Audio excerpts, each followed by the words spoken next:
On va réagir en direct à la propagande de LCI. Vous savez comment ça se passe. Ils racontent n'importe quoi. Donc nous, on fait du journalisme citoyen. On réagit en live et on les contredit en live. Dites-moi en commentaire si vous aimez bien ces types de vidéos. J'en ferai vraiment plus souvent. Minimum 2 fois par semaine. D'accord? Et au passage, n'hésitez pas à liker, abonnez-vous. Et c'est parti. On y va, on commence. Les Américains ne se laissent pas impressionner par les menaces de Vladimir Poutine. Au contraire, si l'on en croit la supposition de la soirée, ce serait bien les attaques MS qui ont été à l'œuvre ces dernières heures sur le territoire de Koursk. Regardez, colonel Goya, expliquez-nous ce qu'on peut conjecturer pour l'instant. Rien n'est certain, mais sur ces frappes, sur ces bombardements qui ont lieu à distance moyenne, on parle de quelques centaines de kilomètres. Dans cette région précisément, on va le voir plus tard, l'arrivée des Nord-Coréens semble évidemment confirmée côté de Koursk, mais même ce... Donc déjà, vous entendez, ils disent que les Ukrainiens attaquent la Russie. Quand la Russie va répondre, je ne veux rien entendre. On ne veut pas entendre des gens choqués. Ouh, ils ont attaqué, on ne veut rien entendre. Et ils parlent des Nord-Coréens à longueur de journée. Sur le territoire ukrainien, il y a des militaires de l'OTAN et autres qui forment les Ukrainiens sur les technologies des armes qui leur ont été livrées. Donc le conflit, ça fait longtemps qu'il est internationalisé. Ce n'est pas les Coréens ou les Nord-Coréens qui ont internationalisé ce conflit. C'est l'OTAN et l'Occident. Qu'est-ce que vous en pensez? Bon, c'est parti, on continue. Prolonger direction de l'Ukraine. Mais d'abord, ces images. Oui, alors là, alors ce qui est intéressant, c'est qu'au niveau opérationnel, les Ukrainiens utilisent tout de suite, très vite, le droit, la possibilité qu'ils ont d'utiliser ces armes à longue portée, qu'ils le concentrent effectivement dans la région de Koursk, à Bryansk ou à Kharkiv, enfin tout autour de ce front qui est en train de devenir un front prioritaire, incontestablement, des deux côtés, notamment en vue des négociations. Et à partir de là, les Ukrainiens utilisent ces armes pour faire ce pourquoi elles ont été conçues en réalité, c'est-à-dire frapper des objectifs militaires dans la bande de 100 à 300 km. On évoque la destruction d'une batterie de missiles S-400, ce qui est le top russe en matière de défense antiaérienne. Si c'est le cas, c'est beaucoup d'argent qui sont partis en fumée, beaucoup d'argent, beaucoup de capacités militaires. Non, l'unité, c'est environ 1,5 million de dollars. Donc là, on parle d'une dizaine d'attaques MS. C'est très difficile à vérifier pour le moment. On n'arrive pas, de manière indépendante, à corroborer ce que tend à plus ou moins éventuellement montrer cette image de vidéosurveillance. Mais on est sur plus de 10 millions de dollars tirés en une salve. Alors il y a le prix des attaques MS et il y a le prix de ce qui est détruit à l'eau de bout. Ah, bien sûr, et ça n'est pas la première fois. Non mais 10 millions de dollars pour un missile. Les Russes frappent principalement avec des drones. Dans le coût de fabrication leur revient à un peu moins de 50 000 euros. Donc 10 millions, 50 000. Je dis ça, je dis rien. Que les Ukrainiens effacent du champ de bataille des batteries à la fois de S-300 et de S-400, ce qui est très mauvais, j'allais dire, pour l'économie russe également. Non, pas du tout, c'est la guerre. Dans la guerre, il y a des moyens qui sont détruits. C'est logique que ça allait arriver. Pourquoi vous faites ça passer pour quelque chose de dramatique? C'est quelque chose de normal. Ça tire des deux côtés. Donc où est le problème? Qui perdent des unités à très haute valeur ajoutée, mais aussi parce que ça faisait partie des bijoux qui vont... Ah, et parce que tirer un missile à 10 millions de dollars, ça c'est pas perdre un actif de très haute valeur? Je sais pas, qu'est-ce que vous en pensez? C'est très très cher à l'export et je pense que c'est une très mauvaise publicité pour ces systèmes d'interception qui avant avaient la réputation d'être très très bons. Et autre chose, c'est qu'on voit, comme disait très bien le colonel Goya, l'urgence qu'il y a pour les Ukrainiens à protéger, j'allais dire, ce désormais presque petit, il fait à peu près 800 km² pré carré à Koursk. Ils ont perdu... 40% de ce qu'ils avaient, ils le disent eux-mêmes. Ouais, ils le reconnaissent. Merci bien. Merci, c'est bien de préciser qu'ils ont quand même perdu 40% de ce qu'ils avaient pris. Mais il y a vraiment beaucoup d'efforts qui sont déployés pour à la fois garder cela, mais surtout envoyer des messages très très clairs aux Nord-Coréens, parce qu'on parle évidemment du matériel, mais il y a des hommes aussi qui sont très vraisemblablement éliminés en même temps. Là, l'audace des Américains, si effectivement il y a eu une première vague d'attaques MS, puis des Storm Shadow, il y a eu ensuite des menaces de Poutine, la réplique c'est une autre vague, si c'est le cas. La réplique côté la réplique russe américaine. Non, les Américains ne se laissent pas du tout retenir par le menace. Non, mais bien évidemment, ce qu'on voit, c'est que depuis ce feu vert qui a été donné en début de semaine, il y a une multiplication de ce genre d'attaques et on ne voit pas pourquoi. Un feu vert qui, je le rappelle, n'est pas officiel. Il n'y a aucune déclaration officielle. C'est un feu vert qui a été donné par CNN. Ça veut dire que demain, les États-Unis ont toujours la possibilité de se rétracter et de dire qu'eux, ils n'avaient jamais donné la confirmation. Par contre, les Européens, eux, sont en train de plonger dedans. Qu'est-ce que vous en pensez ?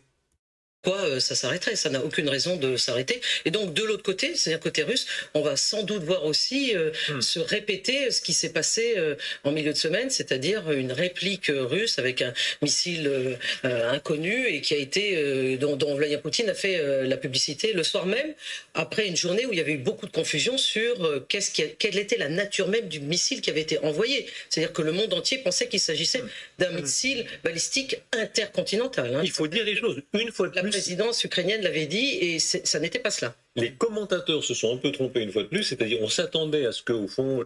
Mais ils se trompent tout le temps, les commentateurs ne font pas leur travail, ce sont des propagandistes.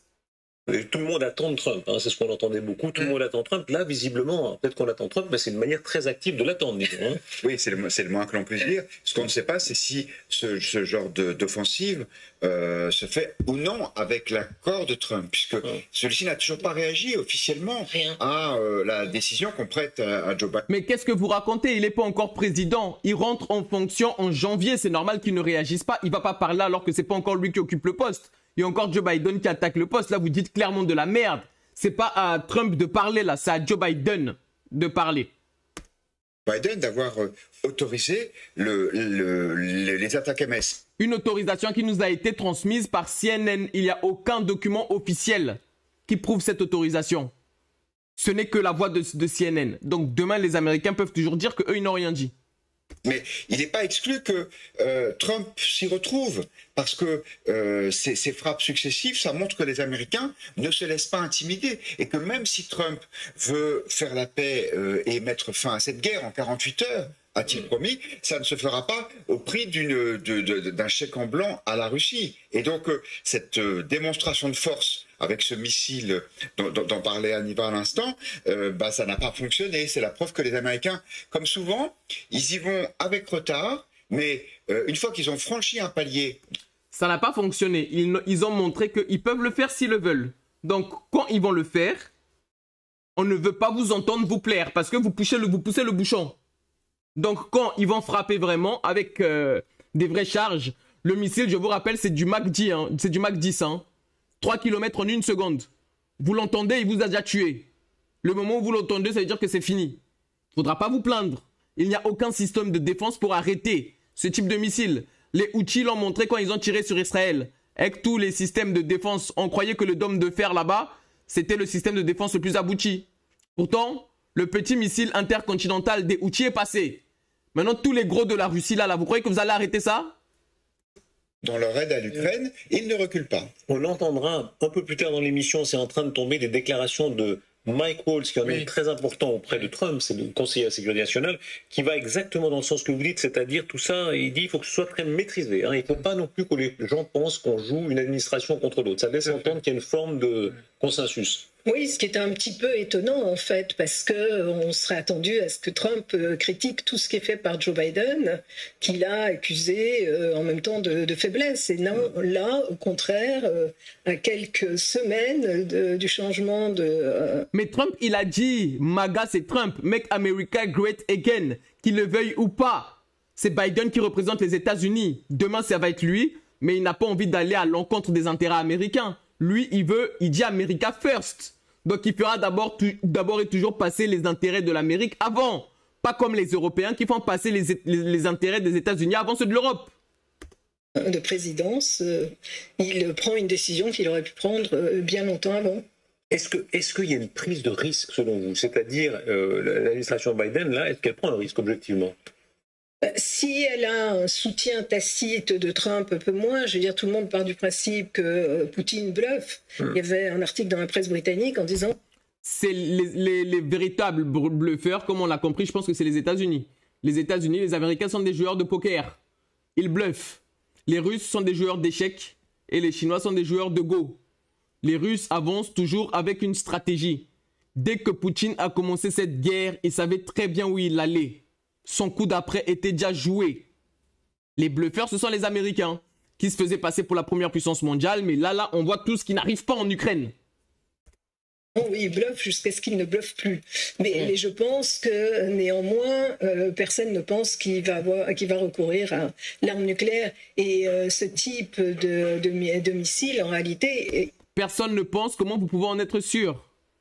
Si leur sécurité est menacée, ils ne vont pas hésiter à nous raser de la terre.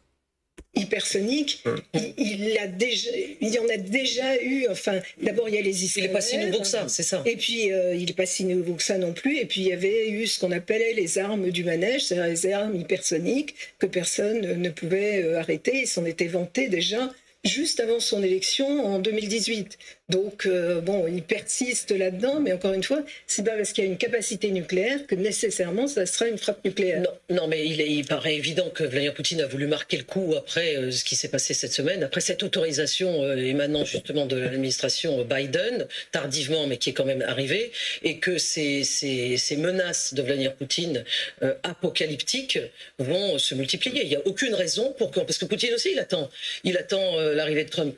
Et il y a quand même un certain nombre de jours, un peu moins de 60 maintenant, mais donc il va devoir trouver quoi dire et quoi faire. Washington a l'air enhardi de façon impressionnante. Il y a l'histoire des attaques MS et maintenant les JASSM, qui semble-t-il seraient autorisés par cette administration-là. Non, je pense que si vous voulez, il y a plusieurs choses qui sont en train de se jouer. Il y a aussi, ne l'oubliez pas, Joe Biden qui reste président en exercice et alors qu'il a presque un premier pas en dehors de la porte et le deuxième qui va suivre dans pas très longtemps, un homme qui est dans un moment, j'allais dire, crépusculaire et qui est face à ce qu'il va laisser derrière lui. Et c'est vrai qu'à la fois en matière de politique intérieure, avec une défaite qui va voir un républicain le remplacer et non sa vice-présidente, et en matière de politique étrangère, franchement, un monde qui est quand même fortement turbulent, pour utiliser un euphémisme. Et donc, il y a effectivement la volonté de prendre des décisions qui sont, moi je pense, courageuses, mais qui sont trop tardives, mais qui suivent une méthode qui a été celle de Biden tout du long, finalement. C'est-à-dire cette espèce de gestation durant laquelle un non est une sorte d'arrêt sur le chemin qui mène au oui, et que les Ukrainiens connaissent désormais par cœur. Très jolie formule. Voilà. Le problème, c'est que c'est souvent à contre-temps, parce qu'effectivement, oui, tout c'est à fait. trop tard et probablement ça ne sert plus à grand-chose. Bon, qu'est-ce que vous en pensez? Dites-moi dans les commentaires. Abonnez-vous, laissez un pouce pour que la vidéo tourne et pour que la vidéo soit vue. On est déjà bientôt 7000. Allons chercher les 15 000 ensemble. Après, on ira chercher les 30 000. Mais si vous aimez ce type de vidéo réaction où je contredis en live, dites-le moi en commentaire. Je vais en faire plus souvent et plus régulièrement. Si vous aimez bien, j'en fais 3 par semaine. D'accord? On est ensemble l'équipe. À la prochaine réaction.